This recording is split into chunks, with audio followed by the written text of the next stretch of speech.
¿Y si te dijera que existen evangelios secretos que muestran a Jesús y a María Magdalena no solo como maestro y discípula, sino unidos por un vínculo tan profundo que la Iglesia tuvo que borrarlo de la historia? Imagínalo, manuscritos que describen un amor espiritual y quizá humano que jamás encontrarás en tu Biblia. Durante casi 2000 años, estos escritos fueron condenados como herejía. Se les llamó apócrifos, como si fueran falsos, pero en realidad significa algo muy distinto. Ocultos, evangelios ocultos, páginas incómodas que, si hubieran salido a la luz, habrían cambiado para siempre la imagen de Cristo y del papel de la mujer en el cristianismo. En este video de Sigillum Fidei, vamos a abrir esas páginas prohibidas. Descubriremos textos donde Jesús revela secretos solo a María Magdalena, relatos en los que ella aparece como la discípula predilecta, y testimonios que los concilios decidieron enterrar para siempre. Lo que escucharás no es conspiración, es historia. Una historia silenciada, escondida en cuevas, códices olvidados y bibliotecas secretas, que hoy vuelve a emerger como una verdad imposible de ignorar. Escribe ahora en los comentarios: estoy listo para descubrir lo que fue silenciado. Quien se atreve a pronunciarlo ya ha comenzado a despertar. Suscríbete a Sigillum Fidei y acompáñanos en este viaje. Pulsa donde dice suscribirse y activa la campanita, porque lo que estás a punto de escuchar no ataca tu fe, la ilumina con una verdad que te habían negado. La palabra apócrifo proviene del griego apócrifos, que significa oculto o escondido. Pero con el paso de los siglos, esa palabra se convirtió en sinónimo de falso o no auténtico.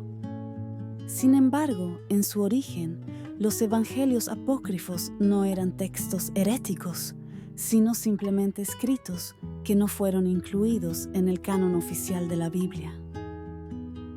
Muchos de estos textos surgieron en los primeros siglos del cristianismo, cuando diferentes comunidades cristianas intentaban comprender y registrar la vida y enseñanzas de Jesús, María, los apóstoles y los eventos espirituales que estaban transformando al mundo.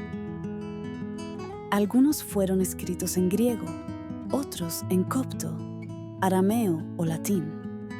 Sus autores eran, en muchos casos, seguidores directos de los apóstoles o incluso apóstoles mismos, como Tomás, Pedro, Felipe o incluso María Magdalena.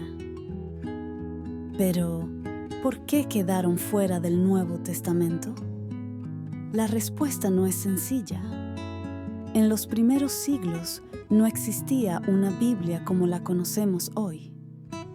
Cada comunidad tenía sus propios textos sagrados. Fue recién en el siglo IV, cuando en concilios como el de Nicea y más adelante en el de Cartago, se definió el canon bíblico oficial, seleccionando cuáles evangelios y cartas debían formar parte de la Biblia universal. Los apócrifos fueron excluidos por diversos motivos. Algunos porque su teología no encajaba con la doctrina que se quería establecer. Otros porque presentaban visiones demasiado místicas, simbólicas o femeninas. Y algunos porque se consideraban dudosos en cuanto a su origen. Pero lo cierto es que estos evangelios fueron muy leídos en su tiempo. Algunos de ellos circularon ampliamente durante los primeros siglos, y aunque fueron marginados, nunca desaparecieron del todo. Sobrevivieron en manuscritos secretos, monasterios remotos y cuevas selladas como las de Nag Hammadi.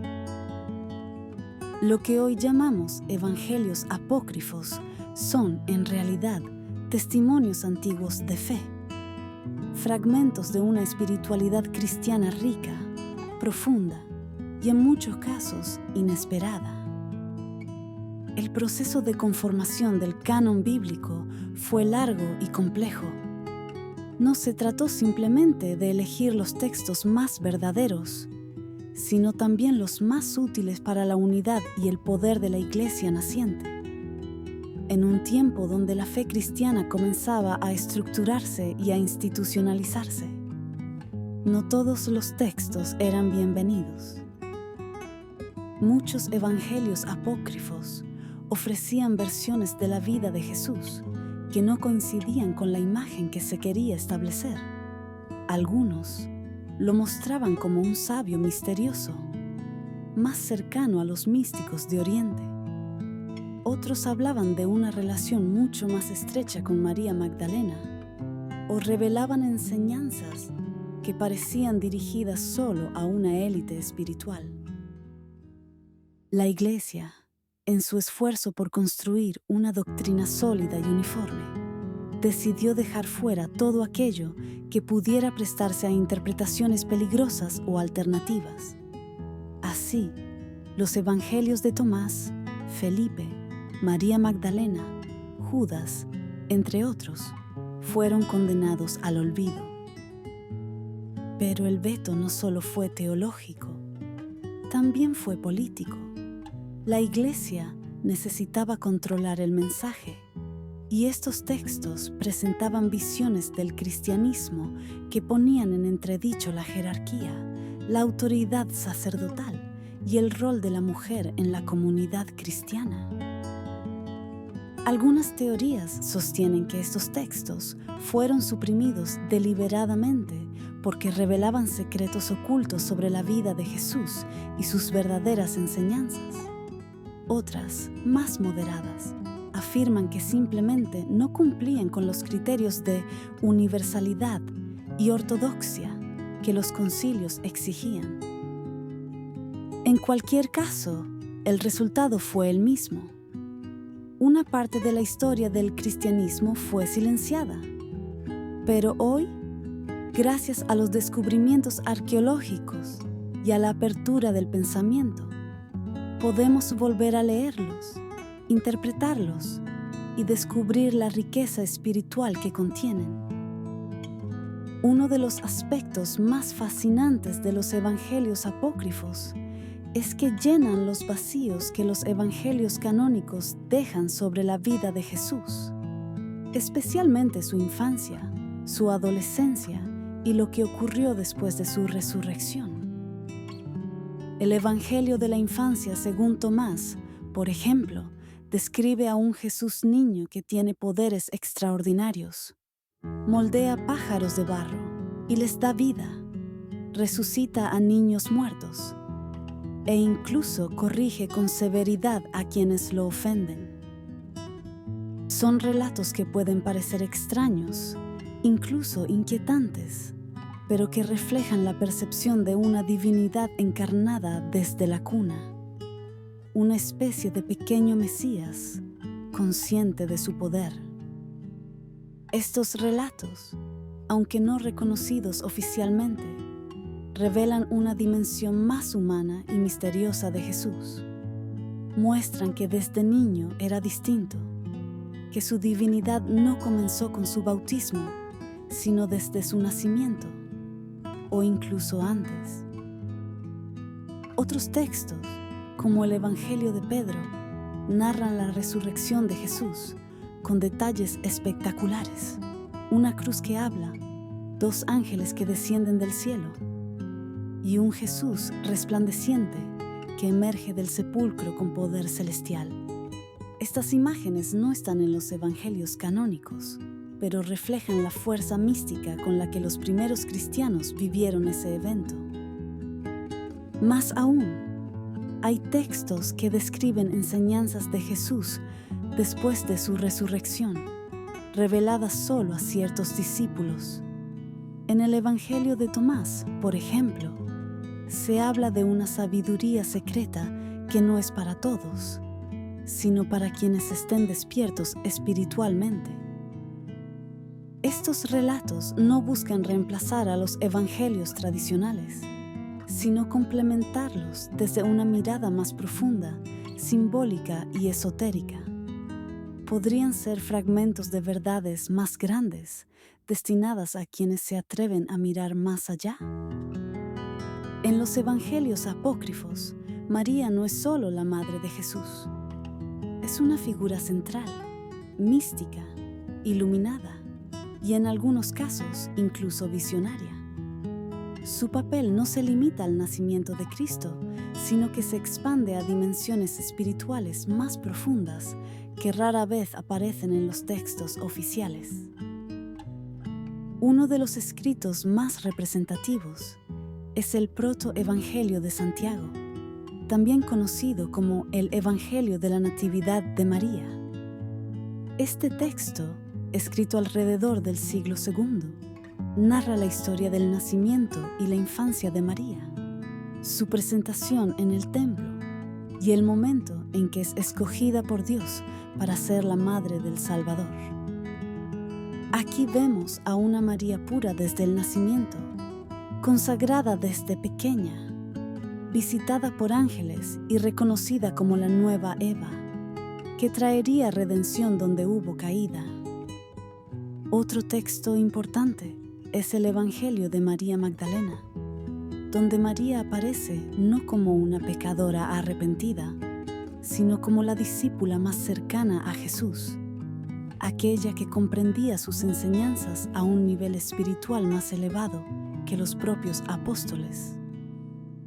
En este Evangelio, María revela visiones celestiales, habla de la ascensión del alma a través de los cielos y enseña a los discípulos a buscar el reino de Dios dentro de ellos mismos. Su sabiduría provoca celos en Pedro y otros discípulos, lo que refleja las tensiones de género y autoridad que ya se vivían en las primeras comunidades cristianas. Estas visiones de María ofrecen una imagen más rica, más fuerte y más activa de la figura femenina en el cristianismo. Una mujer portadora de luz, guía espiritual y puente entre lo humano y lo divino. ¿Y si el verdadero poder de María no es solo su humildad, sino también su sabiduría y su conexión directa con lo sagrado? De todos los evangelios apócrifos, quizás el más famoso y misterioso es el Evangelio de Tomás, descubierto en 1945 en Nag Hammadi, Egipto. Este texto no narra la vida de Jesús, sino que recopila dichos y enseñanzas secretas atribuidas directamente al Maestro. El Evangelio de Tomás comienza con una advertencia provocadora. Estas son las palabras secretas que Jesús el viviente dijo y que Dídimo Judas Tomás escribió. Quien encuentre el significado de estas palabras no probará la muerte. Desde esa primera línea, el tono del texto es claro. No es un evangelio para todos. Es una guía para los buscadores de la verdad, para los que quieren ir más allá de lo superficial. Este evangelio incluye frases que desafían la comprensión tradicional de Jesús. Por ejemplo, si traes lo que está dentro de ti, eso te salvará. Si no lo traes, eso que no traes te destruirá. El reino está dentro de ti y fuera de ti. No creas que el reino vendrá por la espera. No está aquí ni allí. El reino de Dios está en vuestro interior. Estas enseñanzas tienen un fuerte componente místico y gnóstico, es decir, proponen que la salvación viene por el conocimiento interior, la revelación personal, y no por ritos externos o estructuras religiosas. No es difícil entender por qué este evangelio fue excluido. Habla de un Jesús que invita a despertar la conciencia, que no exige fe ciega, sino búsqueda activa, que no solo enseña a rezar, sino a conocerse profundamente. Algunos incluso lo comparan con enseñanzas orientales como las del budismo o el taoísmo, por su estilo introspectivo y su énfasis en el autoconocimiento. Y si este evangelio no contradice los canónicos, sino que los completa desde otra dimensión. Uno de los evangelios apócrifos más conmovedores y revolucionarios es el Evangelio de María Magdalena. Descubierto en el siglo XIX, este texto incompleto, pero profundamente espiritual, revela a María como la confidente más cercana de Jesús, aquella que comprendía su mensaje en un nivel que los demás discípulos aún no alcanzaban. En este evangelio, María no es retratada como una pecadora arrepentida, como la tradición la ha estigmatizado durante siglos, sino como una maestra espiritual. Ella es quien consuela a los discípulos tras la crucifixión, quien transmite enseñanzas ocultas que Jesús le reveló en privado, y quien defiende su posición cuando Pedro y otros cuestionan su autoridad. Uno de los pasajes más reveladores es cuando María describe la ascensión del alma tras la muerte, pasando por varios cielos o niveles espirituales donde debe liberarse de las pasiones y el miedo. Este contenido es profundamente místico, con ecos del gnosticismo, pero también lleno de belleza y esperanza. Donde está la mente, allí está el tesoro. El Salvador dijo que la sabiduría está en nosotros, no fuera. El texto también muestra el conflicto entre Pedro y María, donde él dice: ¿es que habló el Salvador con una mujer y en secreto, y no con nosotros? Y Levi le responde: si el Salvador la consideró digna, ¿quién eres tú para rechazarla? Este enfrentamiento refleja las tensiones reales que hubo en los inicios del cristianismo sobre el papel de la mujer, la autoridad espiritual y la transmisión del conocimiento. El Evangelio de María es más que un documento histórico. Es una llamada a redescubrir el rostro femenino del cristianismo, la sabiduría perdida y la voz silenciada de quienes fueron testigos directos del misterio de Cristo. Aunque fueron ocultados durante siglos, los evangelios apócrifos están resurgiendo en nuestros días con una fuerza inesperada. Ya no son vistos como amenazas, sino como tesoros espirituales que complementan la visión tradicional del cristianismo. Muchos buscadores espirituales, cristianos, místicos, incluso no creyentes, encuentran en estos textos una voz más íntima, humana y reveladora de Jesús y de su mensaje. Una voz que no impone, sino que invita, que no divide, sino que reconcilia, que no condena, sino que despierta. Grupos de oración, círculos de estudio bíblico alternativo, autores espirituales contemporáneos. Todos están volviendo la mirada hacia estas páginas olvidadas. Algunos los leen como meditaciones personales, otros como textos sagrados con valor simbólico. Y hay quienes encuentran en ellos las claves para reconectar con una espiritualidad perdida. En particular, el Evangelio de Tomás y el Evangelio de María Magdalena se han convertido en textos centrales para quienes desean una fe menos institucional y más vivencial. Una relación con Dios basada en el corazón, la conciencia y la experiencia interior.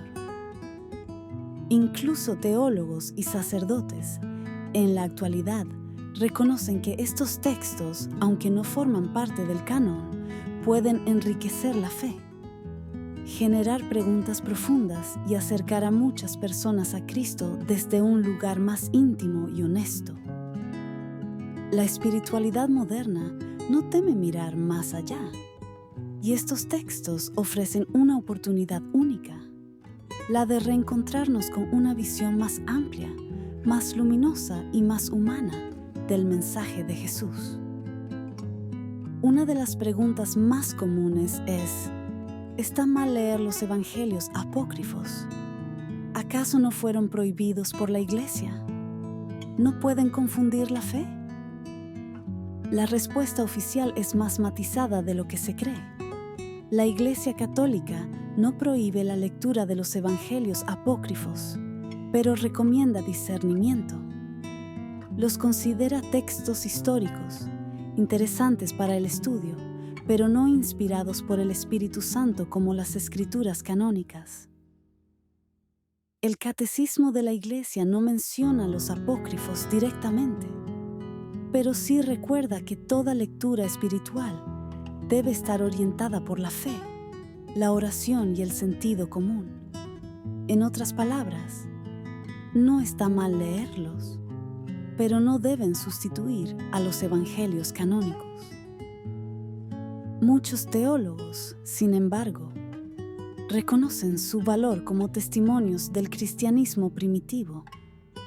Nos permiten conocer cómo pensaban, sentían y vivían los primeros seguidores de Jesús. Nos muestran la diversidad teológica que existió antes de que la doctrina se unificara. ¿Pueden confundir? Sí, si se leen sin contexto, sin guía o con una intención sensacionalista. Pero también pueden profundizar la fe, si se leen como lo que son: fragmentos del alma cristiana, escritos con devoción, búsqueda y esperanza. Como toda verdad profunda, requieren madurez espiritual para ser comprendidos. No se trata de elegir entre canónicos y apócrifos, sino de abrir el corazón a la posibilidad de que la revelación divina ha sido más rica, más amplia y más misteriosa de lo que nos enseñaron. Los evangelios apócrifos no son libros de herejía, son espejos del alma cristiana, escritos en tiempos de fuego y fe. Palabras que, aunque olvidadas, aún arden con preguntas esenciales. ¿Quién era realmente Jesús? ¿Qué nos quiso enseñar en lo profundo de su silencio? ¿Y por qué hay verdades que siguen queriendo ocultarse? Hoy, al volver a leer estas palabras perdidas, no negamos nuestra fe. La expandimos, la completamos, la abrazamos desde un lugar más humano, más místico, más abierto al misterio. Porque hay cosas que no pueden ser encerradas en un canon. Hay verdades que siguen vivas, aunque estén entre las sombras. Escribe en los comentarios: estoy listo para recuperar la voz de los olvidados. Y si este contenido te ha resonado, suscríbete a Sigillum Fidei. Aquí no enseñamos nuevas verdades, solo ayudamos a recordar las que fueron silenciadas. Nos vemos en el próximo video. Y recuerda, la verdad no se apaga, solo espera ser redescubierta.